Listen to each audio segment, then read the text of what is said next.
بچه‌ها ببین چی آوردم واسهتون. یه بستنی که خودتون درست میکنید و بدون فریزر و یخچال، یعنی تو کویر هم میتونید بستنی بخورید. خب حالا چیکار باید بکنید؟ بعد لایک بکنید تا من برم ادامه اینو درست کنم واسهتون.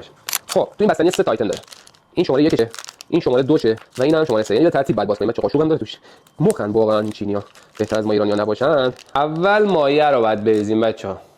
همش پاشید بیرون. این مایه رو می‌ریزیم تو این. ببینیم میشه واقعا یه بستنی از توش در اومد یا نه. یکم سفته. شماره 2شه.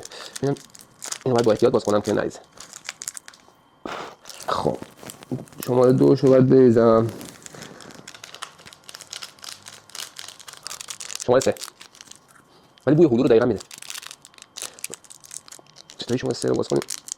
خب این چیه؟ چیز عجیب غریبه بچه‌ها توش. این شماره 3.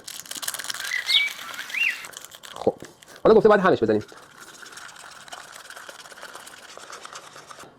بچه‌ها سرد شد.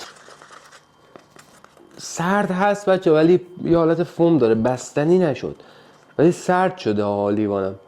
ولی این شکلیه، یه حالت فوم تور داره ولی خوشمزه بود. ولی هیچی جای بستنی خودمون رو نمیگیره. تا اینجا که اومدی لایک کن و کامنت بذار که دفعه بعد چی رو تست کنیم واسهتون.